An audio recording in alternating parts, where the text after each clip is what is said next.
collective privilege, one that strikes at the very heart of public accountability, the integrity of our institutions, and the trust reposed upon us by the Filipino people. On September 25, 2025, former Speaker Martin Romualdez was implicated in the flood control scandal after retired Marine Sergeant Orly Gutesa testified during the Senate Blue Ribbon Committee hearing that the lawmaker is a leading figure in this scandal. Gutesa alleged that as a security aide to former Congressman Saldico, he was tasked to carry and deliver suitcases containing basura, a hideous term they used for files of cash, approximately amounting to 48 million pesos each. He recounted that on one occasion, they brought up 35 suitcases for delivery to a residence identified as that of Martin Romualdez at 40 McKinley Street, Taguig. For 7 months since she was implicated by Gutesa, the former speaker remained silent. Only now has he spoken through a video statement dated April 21, 2026, where he finally addressed the allegations surrounding what is now one of the largest systemic looting of the national treasury in our nation's history, the flood control scandal. Ngunit imbes na maliwanagan ang taong bayan ang kanyang mga pahayag, ay lalong nagbunga ng mas maraming tanong kaysa sagot, Ginoong Pangulo. At first glance, the statement appears to be a defense grounded in law, process, and institutional structure. But upon closer examination, Mr. President, this is not a clarification but a calculated narrative. And it is our duty as members of this chamber to dissect this narrative, expose its inconsistencies, and ensure that the truth is not buried beneath rhetoric. His justification for his prolonged silence, an alleged act of respect for the legal process. But lest we forget, this is the same individual who declined the invitation to appear before the Senate to answer questions under oath. The same individual bestowed upon the inter-parliamentary courtesy by the chairman of the Blue Ribbon Committee. Let us be clear. Respect for the legal process is not measured by selective participation. It is demonstrated through full and transparent cooperation, especially when public funds and national interest are at stake. Silence and inaction become complicity. He further claimed that he has cooperated with the Independent Commission for Infrastructure, or ICI, submitting affidavits and documents. But this alleged cooperation was done behind closed doors, without public scrutiny and without any verifiable records accessible to the Filipino people. Until now, when he conveniently authorizes its release. Why only now? Why at a time when the narrative is tightening, when testimonies are emerging, and when key personalities are poised to re-enter the jurisdiction of our laws? Mr. President, timing is everything. And in this case, timing speaks volumes.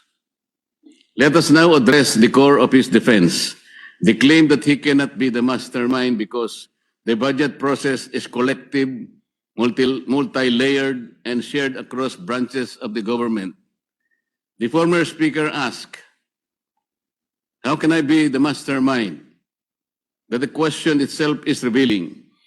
By contesting only the label of being the mastermind, he implicitly concedes that he was part of the very system he enabled, the corruption in flood control projects. He deliberately tried to downplay the role of leadership within that process. The issue then is no longer whether wrongdoing was committed, but the extent of his role in allowing it. Mr. President, those of us who walk through the halls of Congress know this. Nothing moves in the House without the imprimatur of its leadership. The Speaker of the House is not a ceremonial figure.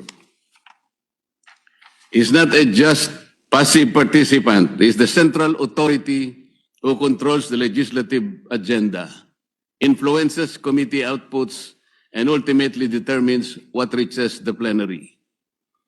To say that the Speaker is merely one voice among many is to paint a picture of the House that is devoid of reality. Mr. President, alam po nating lahat ang kalakaran sa Kongreso. Nasa kamay ng liderato ang kumpas na magpapasulong sa anumang inisyatibo. By asking how he can be the mastermind, the former Speaker hid behind the complexity of bureaucracy. He repeatedly and thoroughly discussed the entire budget process while also passing the blame to the executive in line with its oversight on implementation and in line with the principle of command responsibility. But, Mr. President, the records of previous congressional and Senate hearings can attest to the fact that corruption does exist within the entire budget process, from budget planning by the executive to budget deliberation by Congress to implementation by the agencies and down to the final scrutiny by the Commission on Audit. To be more specific, while the executive submits the budget proposal, the House leadership decides which amendments are made during the bicameral conference. This is where the real flood control happens, not in the control of rivers, but in the diversion of funds. Sir, the Speaker's defense further falls apart the moment he passes the buck to the former Senate President, Chis Escudero. Senator Escudero led this chamber from May 2024 to September 2025, thereby overseeing the Senate budget deliberations for only the 2025 national budget. Romualdez, on the other hand, served as the House Speaker from July 2022 to September 2025, overseeing the full cycle of three national budgets, 2023, 2024, and 2025. Mr. President, the former Speaker also issued a statement that should deeply concern this institution and the entire nation. He declared that he will not go alone and that he knows many things about the current and the past administrations. What does this mean? This is not only a tacit admission that he is part of the whole mess, but also his preparedness to drag all others involved with him. Para bang sinabi niya na kung babagsak man siya, Ginoong Pangulo, hindi siya papayag na siya lang ang mag-isa. Hihilahin din niya ang iba pababa kasama niya. Is this a veiled threat, Mr. President? Is this an admission of knowledge of broader wrongdoing? Or is this an attempt to leverage information as a shield against accountability?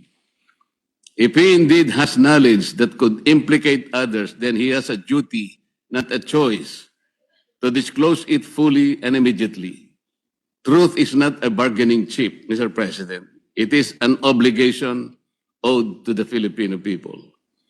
Mr. President, let us not be distracted by narratives of victimhood or claims of political persecution. The issue before us is simple. Public funds intended for flood control, funds meant to protect lives, livelihoods, and communities have been misused, diverted, or rendered ineffective through systemic anomalies. If you create, or worse, deliberately tolerate, as the Speaker, an environment where anomalies are allowed to fester and flourish, where corruption becomes blatant and normalized, then you are not merely complicit. You can be also a mastermind. If you appoint a committee chair who not only overlook the red flags, but also helps facilitate widespread corruption, you are answerable. You cannot invoke command responsibility in other departments, yet isolate yourself from the doings of your own chamber. If you preside over a system or a questionable allocations persist year after year, you are accountable. Mr. President, Accountability cannot be selective. It cannot be convenient. And it certainly cannot be avoided through technicalities nor rhetoric maneuverings. The Filipino people are watching. They are demanding answers. And they deserve nothing less than the full truth. Ang sabi po nila, Ginoong Pangulo, huwag ninyo kaming linlangin. Huwag ninyo kaming paikutin. Ang katahimikan at pagbulag-bulagan ay hindi kawalang kaalaman, bagkus ito'y pakikiisa sa katiwalian. Kapag pikit mata o tikom bibig, ninyong hinayaang mag-ugat at mamayagpag ang anomalya, hindi po iyon inosenteng pagkukulang, kabilang na kayo sa sistemang nagbibigay daan sa paglaganap nito. Mr. President, this representation calls for a relentless pursuit of truth wherever the evidence leads, whoever it implicates, and whatever the consequences may be. Because in the end, the integrity of this institution and the future of our nation depend on it. Maraming salamat po, Ginoong Pangulo.